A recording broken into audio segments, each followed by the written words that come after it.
Okay, it's been a while, I'm sorry. But like every time I went to record it, something else happened the next day. Like literally yesterday, I was like, right, today's the day, I'm not waiting anymore. And then she released the fucking Rolling Stone cover, so I was like, so if anything happens after this video, you're gonna have to wait. So, sorry. Right, we're gonna start with like end of August. So, Carly. Okay, it starts with Carly. So for like months and months, the big like blogs, everyone really was like talking about the fact that apparently Carly's contract with Josh ended. I think it was supposed to end in like May or something, but then something happened, and then but like shortly after that there was like, oh, August, and I was like, right, okay, we'll see. Do you know what I mean? And then on the 30th of August, this is when it's supposed to happen. Everyone was like, clink clink, and I was like, what's going on? And then the next day, Carly tweeted, after 7 long years, 7 long, capitalised, talking about some fantasy football thing, but it was like such a random tweet, like it was like, what? And it was just like weird that she posted it the next day, and 7 long years, and she got with Josh in 2012, 7 years. So I was like, right, maybe you're not wrong then. And then ever since then, she's been like so active on like Instagram, Twitter, like just got Snapchat, sorry. Like more so than usual. And she like before, like all of her posts were like, you could, like, they were like sort of sponsored posts, and she still does that obviously because she's a model, like she connections. But she's been posting a lot. And she just seems generally happier. And she posted a few where it's like screaming from the rooftops and stuff, and just lots of stuff where it could be connected to, you know, the contract ending situation. And obviously, just because the contract ended doesn't mean that suddenly she's going to be like, boom, I'm not in a relationship with him anymore. You've got to wait it out. There's going to be like a grace period, obviously. So we'll just wait and see what happens from now. Pictures are still being posted with them.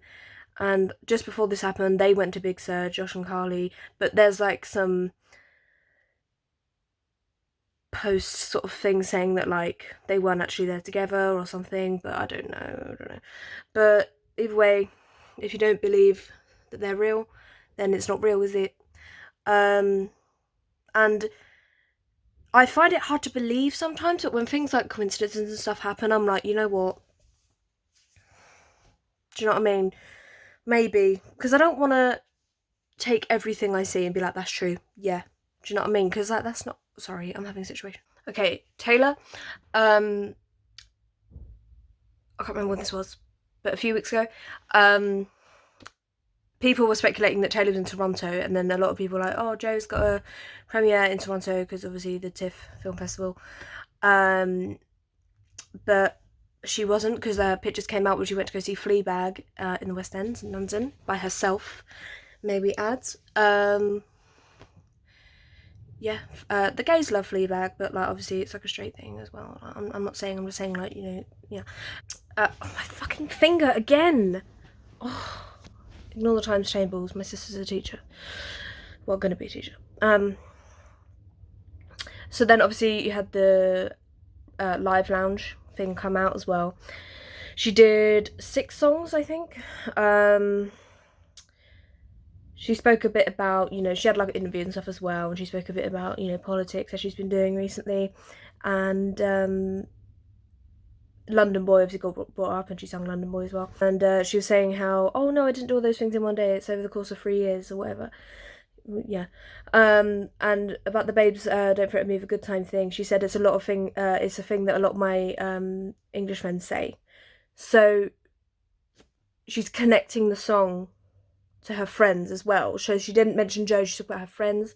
Also, another thing that people have been talking about recently about London Boy is how she doesn't actually really mention the boy. She's just talking about things that she's done or that they do. And I was like, that's actually a good point. I didn't even think about that. So like, yeah. And people were saying how it feels like there should be a but, where it's like, I love a London boy, but I fancy you. Like there should be a but there. And I'm like, yeah, you're not wrong. I see that. Because she does this thing with pronouns a lot, where she'll be talking. It seems like she's talking about two different people. So like, I see that. And then the big thing about London Boy that came out recently is that she, well, not sampled. There's this thing called interpolation. It's where like you sort of take like the melody sort of thing from the song that played. I think it's called Cold War by someone. I don't know. I can't remember his name. Sorry. Um, yeah, it played during the lesbian sex scene in Booksmart, and obviously we know that Taylor promoted Booksmart, and it turns out that she got or asked for the sample or whatever in June, I think. So obviously she could have had the words written and it recorded anyway before then, but she only got the sample then, or got the rights to the sample then. So some people think that maybe she recorded it last minute, or what, we don't know. But do you know what I mean? So it's basically taking one of the straightest songs and making it more gay, which is fantastic. But anyway, I say straightest song, we know it's like satire, you know what I mean? So yeah. And as usual, it's just more people not taking it seriously, which is still very intentional, I think. So fantastic. She's had more interviews. So she had one of NRG, which is like a French radio station, and she spoke more about politics again, because that's what everyone's asking her about these days. And she mentioned the Equality Act again, and she just basically keeps talking about that. Yeah, so she's continuing to support that, and it's nice that she's being more outspoken and stuff.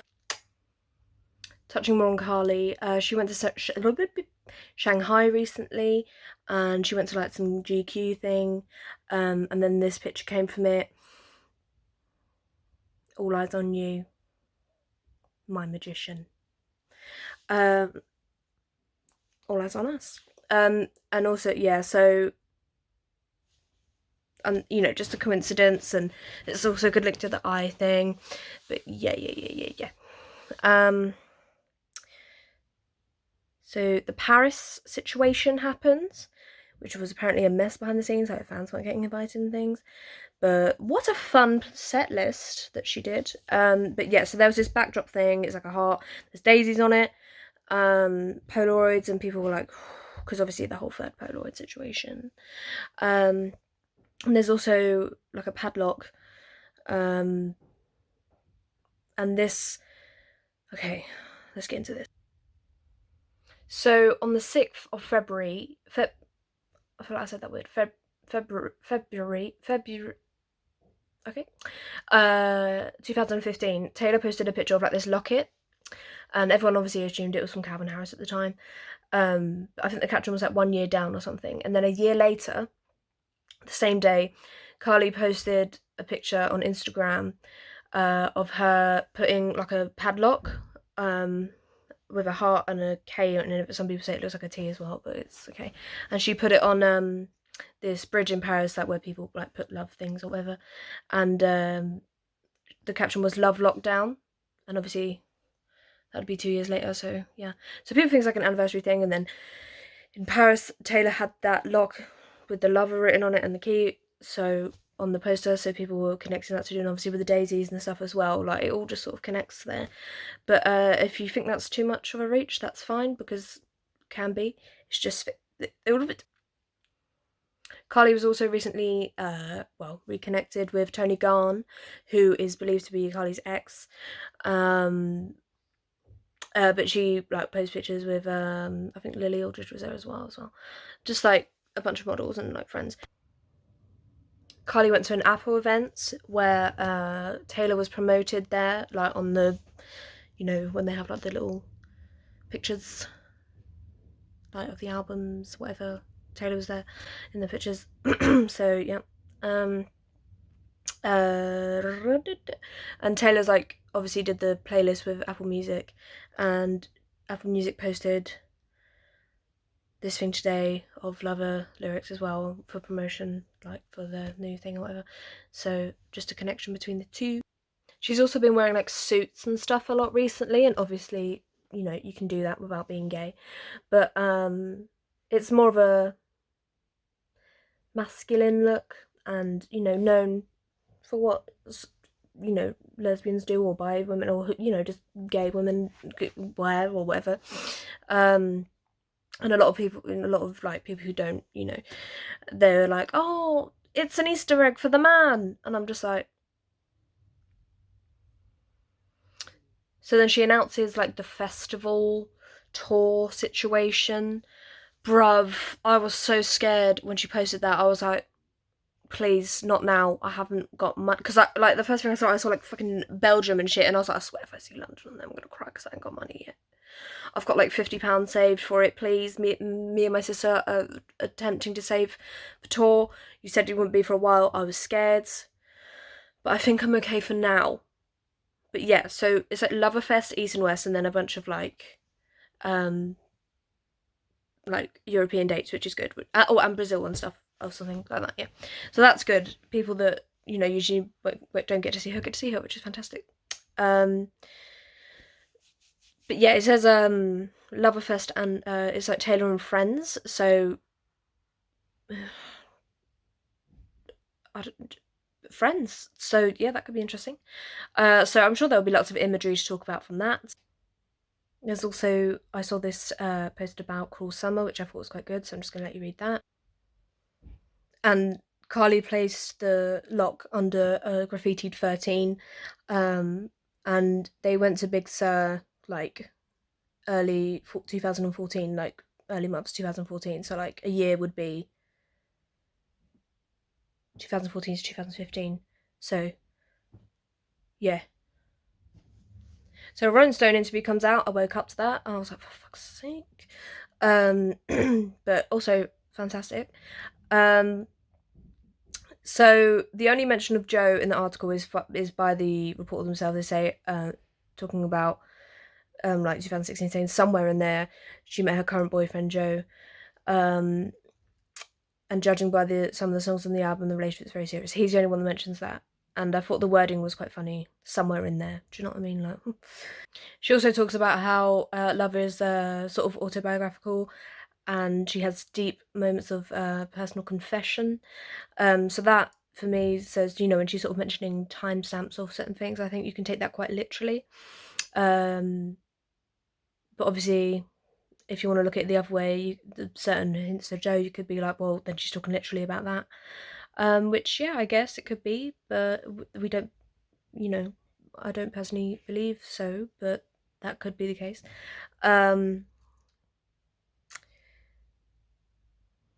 So personally, for me, that makes like Cornelia Street and Cruel Summer and everything just even more about Carly. So they talk about Daylight, and she says how it could have been the title track, and she says maybe it was too sentimental.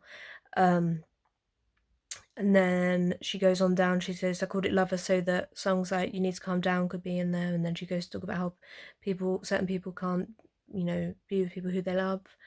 Certain people being certain Taylor.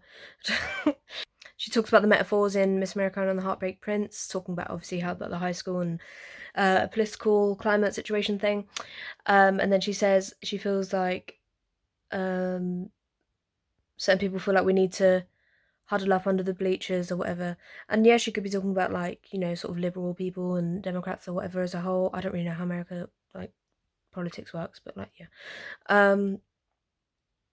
And the use of we, she could be talking about, you know, gay people again, or just people in general who aren't benefiting. Well, no one's benefiting from the Trump administration, but you know what I mean. She corrects herself when talking about having a family. She says, when I have a family," and then she goes, "Wait, why did I say that? I mean, if I had a family." She probably corrects herself there because there's been a lot of, you know, speculation like, "Oh, she's pregnant. Oh my god." So she's probably saying that because she knows people will be like, "Oh my god, she's pregnant." She also, I wouldn't say confesses is the right word because like it's knowledge, but like talks about how, yeah, you know, things, the way she markets albums and stuff, she does it from a business strategy. Like she she thinks of everything, you know, she markets everything, like, she does it, do you know what I mean? Like, she never writes songs strategically, but she markets them. Like, the albums are strategic. Like, obviously, everyone knows that, but um, as you were saying, like, a woman admitting that could be seen as like bitchy, manipulative. Like, oh, do you know what I mean? Do you know what I mean? Yeah. Um, so yeah, she talks about that, and that could also, the way she markets an album for years, it was sort of seen that she marketed an album around a boyfriend, and obviously that was a horrible stereotype as well. But like, it was also factual. She had a boyfriend for like 6 months before every album. Do you know what I mean? So that's, to a lot of people, and to me, kind of makes sense that she's sort of admitting there that bids to market the album, to hide who the album's really about or whatever, you know? So I think that was a interesting thing. And I think it was a very good interview overall. Like, they spoke about things that, you know, you don't really get answers to before. And I thought it was really cool that she admitted all that stuff. And, well, not admitted, like, it's not admitted because, like, it's not a bad thing, it's just a factual thing, but yeah. She also mentions how it's her most feminine body of work, um, which could hint that it's about, you know, females. Um, there was this anon on Tay Tay's beard, and once again, you know, you don't have to believe everything Tay Tay's beard say. I just go on there because people put things in, like, they message and then they have good points sometimes. That's the only reason I go on there, and obviously I have to keep up with like the supposed stuff that's going to happen. I'm not saying I believe it all. You don't have to believe it all. I'm just saying it's like a good hub. There's also this anon here, which was very interesting because she does do that. She has not mentioned Joe ever, and obviously they say they like to have this relationship private or whatever, but Joe has always said that they want to keep it private, like, they want to keep it private. So then why in these songs does she always be like, oh, why do I have to keep secrets, no, why have we got to be quiet? You're choosing to do that, don't sing about it then. So it's just like, what's the word contradicting, thank you. Like,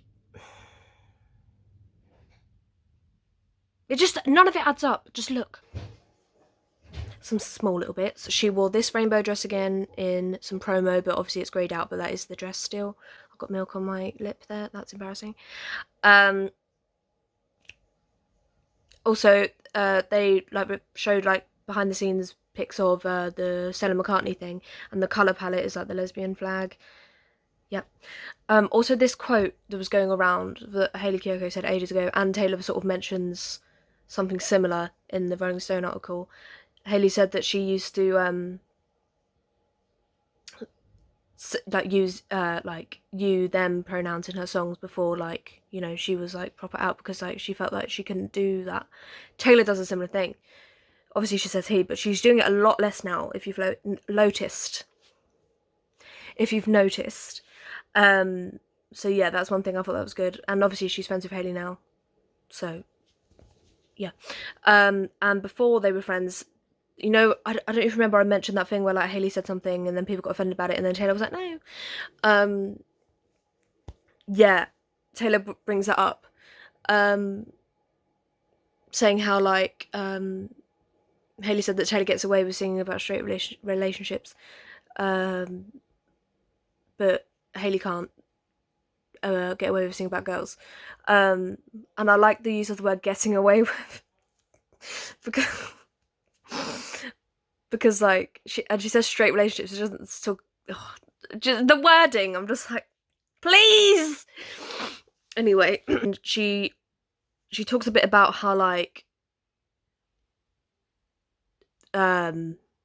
people, like, she's apparently like not friends with anymore or whatever, and how like they expected all to hate each other even if we're taking photos together and smiling together, which I thought was very interesting. And she also mentions Lord in that, and they haven't been seen together for ages, but she still mentioned that they're still friends. We haven't seen Carly and Taylor together for ages,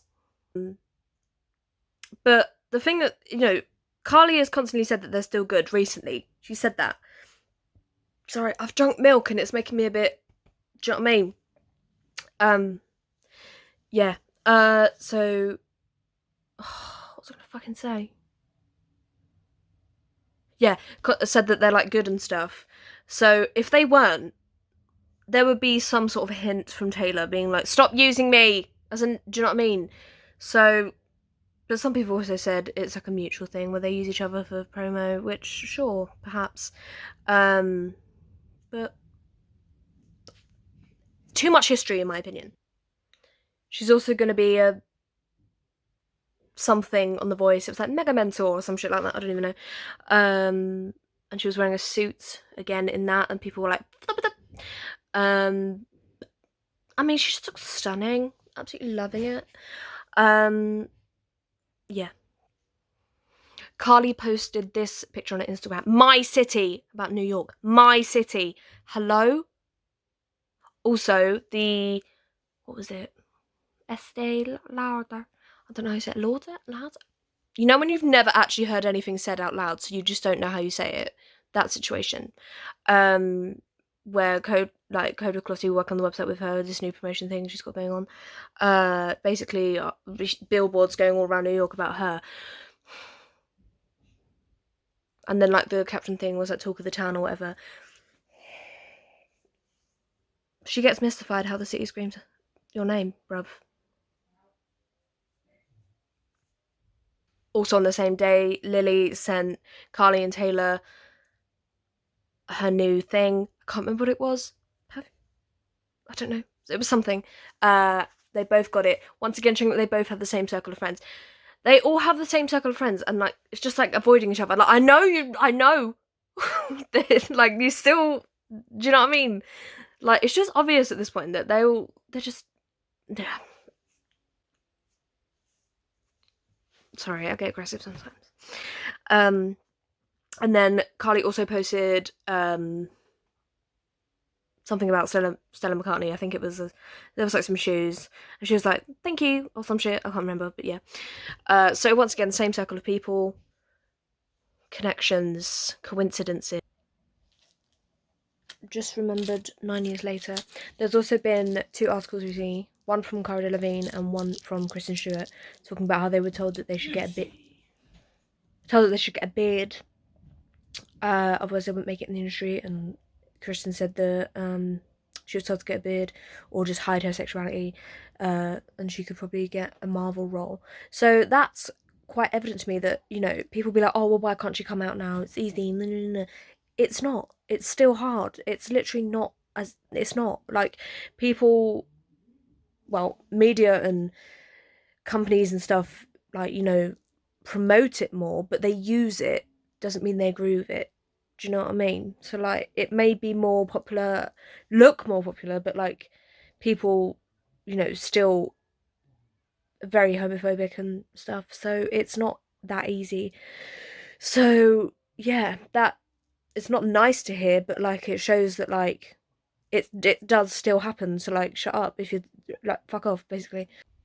I literally forgot to talk about the VMAs. Basically, rainbows everywhere again. Talk about the Equality Act when she won. Just being supportive. She made sure to include the Shade Never Made anybody less gay line. And then just went straight into Lover. So she like only sunk a portion of You Need to Calm Down and then just went into Lover. So basically that's everything for now. Obviously there's going to be more like, the album's been out for a while now. There's loads of like theories and stuff, but basically all of them point to the case that it's like been hard for them because of all the stuff they've been through with bearding and stuff, and Taylor's sorry for it and stuff like that. That's essentially, so yeah, that's essentially it. And it's, you know, it's believed mostly talking about like 2014, 2016 past and stuff. Yeah, and basically it doesn't add up about Joe.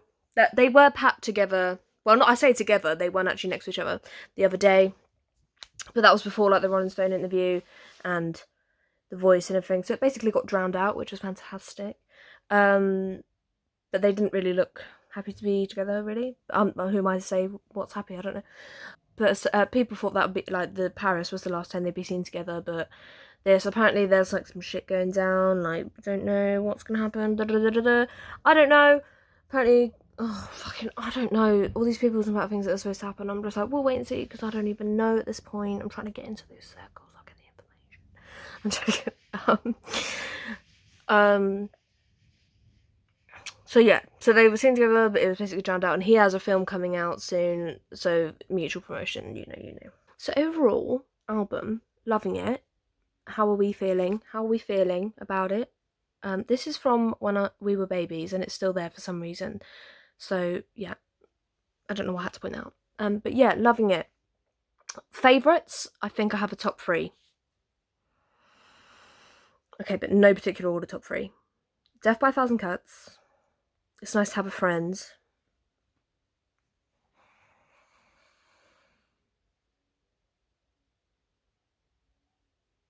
Cruel Summer. I don't know about the last 3, so I have a top 2. Okay. Yeah. Okay. But yeah, it's really grown on, like, I loved it when I first heard, but it's like really grown on me now. Like singing in the car with the sis, just having a great time. Mum doesn't seem too keen on it, which I'm a bit like, do you know what I mean? Yeah, I also wanted to say, I just remembered that the songs that are most explicitly about Joe are very like over the top. So like Paper Rings, London Boy, that's about it. Do you know what I mean? So yeah, that's just another thought I had the other day. Also, I also realised connections between fucking It's Nice to Have a Friend, Cornelia Street, and King of My Heart. You know, it's like Up on the Roof with a Schoolgirl Crush. And then It's Nice to Have a Friend, it's like Schoolgirl starts, Crush, and then it's like Up on the Roof, 20 Questions. And then obviously Cornelia Street, when she goes back there on the roof. Just get off the roof is what I'm getting from that. But yeah, overall, fantastic album. More stuff's gonna happen. Sorry it took so long. Thank you everyone for subscribing. If this isn't interesting, I'm sorry. I look fucked. I don't sleep very well. We're giving you information about myself. But yeah, thank you for watching. Follow me on Twitter, Tumblr. Someone asked my Instagram, and I'm like, do you? Yeah, so thank you for watching. Instagram might be below. I don't know. Oh, also, finally put them up, lads. I've got, you know, like the one that's like, what's the word? Is it horizontal? Horizontal. That's on the door because you ruined my little space I had for them by having a horizontal one, but that's fine.